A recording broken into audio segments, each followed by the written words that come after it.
ఓం మహాగణాధిపతయే నమః. ఓం గురుభ్యో నమః. ఓం శ్రీమాత్రే నమః. పరమేశ్వర స్వరూపమైనటువంటి జ్యోతిష, వాస్తు మరియు ఇతర అనేకమైనటువంటి శాస్త్రములను మనకు అందించినటువంటి మహర్షులకి నమస్కారం. హయగ్రీవ హయగ్రీవ హయగ్రీవేతి యోపదేత్ తస్స నిస్సరతే వాణి జహ్నుకన్యా ప్రవాహవత్. అరుణాం కరుణాతరంగితాక్షీం ధృతపాశాంకుశపుష్పబాణచాపాం అనిమాదిభిరావృతాం మయూకైః అహమిత్యేవ విభావయే భవానీం. శ్రీమాత్రే నమః. ప్రేక్షకులకి ఆ లలితాంబిక అమ్మవారి యొక్క అనుగ్రహం పరిపూర్ణంగా కలగాలని మనస్ఫూర్తిగా కోరుకుంటూ మనం ఈరోజు చెప్పుకోబోయేటువంటి విషయాలు ఏమిటి అని చెప్పి చూసుకున్నట్లయితే, షష్టగ్రహ కూటమి, ఈ 6 గ్రహాలు, అందులో చంద్రుడు కేవలం ఒక్కరోజు మాత్రం వీళ్ళతో కలిసి ఉంటాడు. ఒక రోజు తర్వాత 1.5 డే తర్వాత జరిగిపోతాడు ముందుకి. దాని తర్వాత 5 గ్రహాలు మాత్రమే కలిసి ఉంటాయి మీనరాశిలో. ఈ 5 గ్రహాలు కూడా 14వ తేదీ వరకు కలిసి ఉంటాయి. దాని తర్వాత రవి, దాని తర్వాత శుక్రుడు, అలా ఒక్కొక్కటి మారిపోతూ ఉంటుంది. మరి ఈ 14 రోజుల పాటు ఈ గ్రహాల యొక్క కలయిక వల్ల ఏప్రిల్ మాసంలో, మార్చ్ ఎండింగ్ నుంచి ఏప్రిల్ 14వ తేదీ వరకు ఎటువంటి ఫలితాలు రానున్నాయి, ఏ విషయాల పట్ల జాగ్రత్త వహించాలి అనేటువంటి విషయాలు చెప్తుంది నేనైనప్పటికీ కూడా చెప్పిస్తుంది సాక్షాత్ లలిత అమ్మవారిగా భావిస్తూ ఒక్కొక్క లగ్నం గురించి, లగ్నం తెలియని వారి రాశి గురించి తెలుసుకుందాం. ధనుర్లగ్నము, ధనుస్సు రాశి. మీ లగ్నం నుంచి 4వ స్థానంలో షష్టగ్రహ కూటం అనేటువంటిది ఏర్పడుతుంది. 6 గ్రహాలు, అందులో ఒక్క రోజులో చంద్రుడు మారిపోయి 1-2 డేస్లో మారిపోయి మళ్ళీ మీకు 5 గ్రహాలు కలిసి ఉంటాయి. ఈ 14 రోజులు అంటే ఏప్రిల్ ఆల్మోస్ట్ మార్చ్ 30వ తేదీ, 31వ తేదీ నుంచి ఏప్రిల్ 14 వరకు కూడా. మరి ఈ గ్రహస్థితి ముందుగా ఎటువంటి శుభ ఫలితాలను ఇస్తుంది అని చెప్పి చూసుకున్నట్లయితే, ప్రధానంగా ఈ కాంబినేషన్ అనేటువంటిది 4వ స్థానంలో ఉంది కాబట్టి ఇతను కొత్త విద్యలు నేర్చుకోవడానికి, గృహం కట్టుకోవడానికి, ఇట్లాంటి వాటిల్లో కొంత స్ట్రెస్ ఇస్తున్నప్పటికీ కూడా ఫలితాలు కూడా ఇస్తుంది. అలాగే అందులో ఆస్తికి సంబంధించినటువంటి విషయంలో తాతగారి ఆస్తి లేదా పూర్వీకుల ఆస్తి ఏదైతే ఉంటుందో ఆ ప్రాపర్టీ అనేటువంటిది మీకు రావడానికి ఎక్కువ సోర్సెస్ ఉంటాయి. గతంలో ఎక్కడో ఆగిపోయింది, లేకపోతే మేము పంచుకోలేకపోతున్నామంటే ఆగిపోయింది అని అంటూ ఉంటారు. అటువంటి వాటికి ఇది చాలా పాజిటివ్గా ఉంది ఈ గ్రహస్థితి. షష్టగ్రహ కూటమి అంటే అన్ని గ్రహాలు ఒకటేసారి ఒక ప్రయత్నాన్ని మీకు ఇస్తున్నాయన్నమాట ఇక్కడ. కాబట్టి ఈ విషయంలో బాగుంటుంది. అదేవిధంగా విదేశాలకు వెళ్ళాలనుకుంటున్నామంటే, అక్కడికి వెళ్ళి చదువుకోవాలనుకుంటున్నాము అని అనుకునేటువంటి వారికి, అక్కడ విదేశాలకు వెళ్ళి ఏదైనా కోర్సెస్ చేద్దాం అనుకునేటువంటి వారికి, ఇన్వెస్ట్మెంట్స్ చేసేటువంటి వారికి, రీసెర్చ్ చేసేటువంటి వారికి, అందులో ముఖ్యంగా ఉన్నత విద్యా సంబంధమే ఏదైనా రీసెర్చ్ చేస్తుంటారు, కొత్త కొత్త విషయాలు కనుక్కుంటూ ఉంటారు. అటువంటి వాటికి చాలా చాలా బాగుంది చెప్పాలంటే.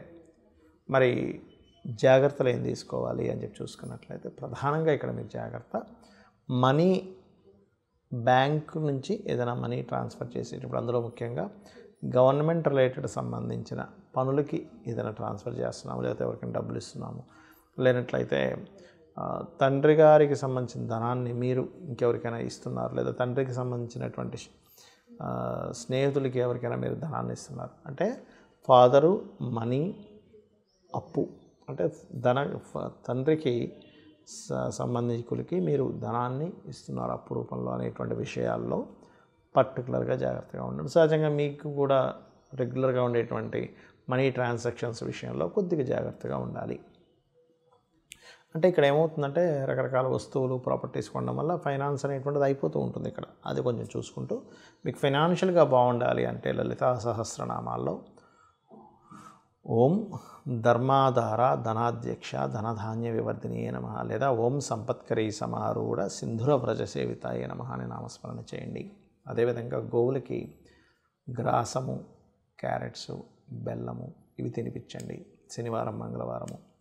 నవగ్రహాల్లో కూడా కేతు, రాహు, శని గ్రహాల దగ్గర దీపారాధన చేయండి. అన్ని విధాలా మీకు బాగుంటుంది.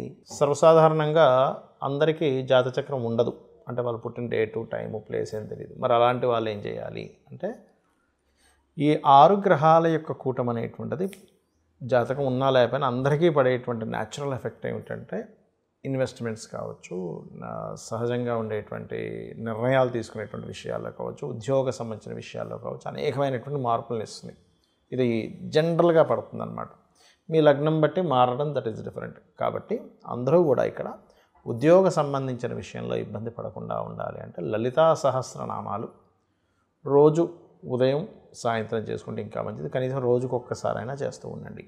అదేవిధంగా అందరూ కూడా గోశాలకు వెళ్ళి గోవులకి కాస్త బెల్లము, అదేవిధంగా చూసుకున్నట్లయితే గ్రాసము ఇవి తినిపిస్తున్నట్లయితే ఇబ్బంది ఉండదు. అయితే మరి ఈ షష్టగ్రహ కూటం అనేటువంటిది దేశకాలాల మీద ఏదైనా ఎఫెక్ట్ పడుతుందా, ఏదైనా రోగాలు లాంటివి వస్తాయా అంటే ఒకటే గుర్తుపెట్టుకోండి, మనం గతంలో కూడా ప్రిడిక్ట్ చేసాం. అప్పుడేదో అయిపోతుంది, కరోనా లాంటిది ఏదో వస్తుంది అంటే అట్లాంటిది ఏమీ రాదు, ఏదో చిన్న వచ్చిపోతాయి కానీ లాక్డౌన్స్ లాంటివి ఏమీ జరగవని చెప్పాం. కాకపోతే ఈ 14 రోజుల పాటు ఉండేటువంటి గ్రహాలు కలిసి ఉన్నప్పుడు ఏమవుతుందంటే కొంచెం ఇమ్యూనిటీ సిస్టమ్స్ మీద, కొంచెం తీసుకునే నిర్ణయాల మీద, దేశకాల పరిస్థితుల్లో తీసుకునే నిర్ణయాల మీద, అదేవిధంగా ఇక్కడ మీకు ఈ 6 గ్రహాలు ఇక్కడ ఉండగా ఇక్కడ కుజుడు ఇక్కడ ఉంటున్నాడు 3వ స్థానంలో. కాబట్టి ఏంటి, కొన్ని సరిహద్దుల్లో కొన్ని దాళ్ళు లేనట్లయితే ఈ పర్టికులర్గా ఈ శని రాహువులు కలిసినందుకు మీన రాశిలో పెద్ద పెద్ద పీఠాధిపతులకి, గురువుల మీద కొంతవరకు ఎఫెక్ట్ కలగడము, కొంత ఈ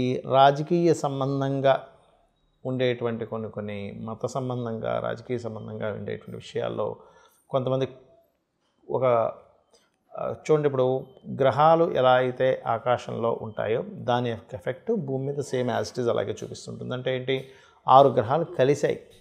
దీన్ని బట్టి ఏంటి, కొన్ని పార్టీలని లేనట్లయితే ఒక పార్టీని టార్గెట్ చేస్తే మిగతావన్నీ కలుస్తుంటాయి, ఒక కలిసికట్టుగా పొత్తు అంటూ ఉంటారు. అట్లా ఏవైనా సరే కొంతమంది పొత్తు పెట్టుకోవడము అట్లాంటివి కాస్త దేశ రాజకీయాలు కావచ్చు వీటిలో ఉంటుంది. అదేవిధంగా ఇది జలరాశుల్లో ఇన్ని గ్రహాలు ఉన్నందుకు జల సంబంధంగా అంటే సముద్రంలో కావచ్చు లేనట్లయితే వీటిలో తెలియని ఒక కొంచెం వాటర్ రిలేటెడ్ సంబంధించిన విషయాల్లో కొంతవరకు దాని యొక్క ఇవి పెరగడం, ఒక్కోసారి చూడండి సుడిగుండాలు ఏర్పడ్డాయనో లేకపోతే వాటరు ఇట్లా ఒకటేసారి సునామీ వచ్చినట్టుగా వాటర్ ఇది రావడం, ఇట్లాంటివి అనమాట, ఇట్లాంటివి ఇస్తూ ఉంటుంది అది.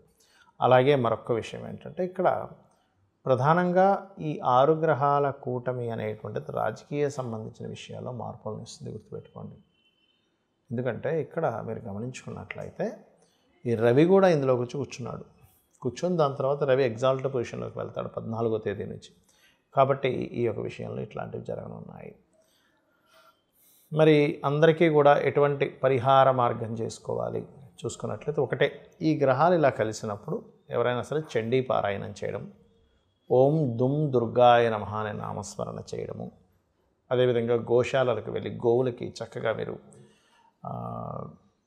గ్రాసము లేనట్లయితే బెల్లము ఇటువంటివి తినిపించడం, క్యారెట్స్ ఇటువంటివి తినిపించడం, అదేవిధంగా చండీ పారాయణం చేయించుకునే శక్తి లేని వారు కనీసం చండీ వినొచ్చు, తప్పేం లేదు. లేదా చండీకి సంబంధించినటువంటి దాని మొత్తం వివరణతో మనకి యూట్యూబ్లో ఉంటాయి.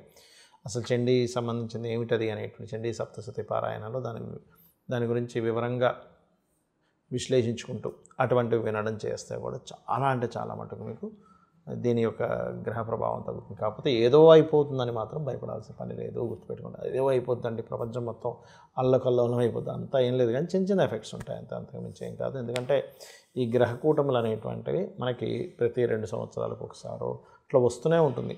కాబట్టి పెద్దగా భయపడకండి. కాకపోతే ఇక్కడ ఏంటంటే మనం చూస్తున్న ఉద్యోగాల మీద పడుతున్నటువంటి ఎఫెక్ట్, ఉద్యోగాల మీద ఎక్కువ ఎఫెక్ట్ చూపిస్తుంది ఈ గ్రహ కూటమి అనేటువంటిది. కాబట్టి ముందు నుంచే కొంచెం అలర్ట్గా ప్లాన్డ్గా ఉండండి. ఇంకొక సపరేట్గా మనం ఆల్రెడీ ఇక్కడ కుంభంలోకి ఎంటర్ అయ్యేటప్పుడే 2.5-3 ఏళ్ళ క్రితమే మనం ప్రిడిక్ట్ చేసాం. ఏంటి, ఉద్యోగ సంబంధించినవి తగ్గుతూ ఉంటుంటాయి ఏఐ అనేటువంటిది రావడం వల్ల. కాబట్టి ఎవరికి వారు సొంతంగా ఏదైనా బిజినెస్లు చేసుకుంటుండాలి అని.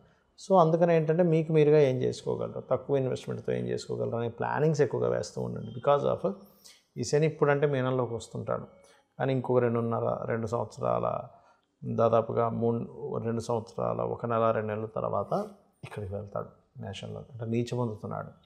కాబట్టి ఈ యొక్క విషయంలో జాగ్రత్తగా ఉండండి. అందరూ కూడా అమ్మవారి యొక్క నామస్మరణ, అందులో ముఖ్యంగా ఉద్యోగం పోకుండా ఉండడానికి ఓం శ్రీమాత శ్రీ మహారాజ్ని శ్రీమత్ సింహాసనేశ్వరి నమః అని చేసుకోండి. అమ్మవారి అనుగ్రహం మీకు పరిపూర్ణంగా కలుగుతుంది. శ్రీమాత్రే నమః.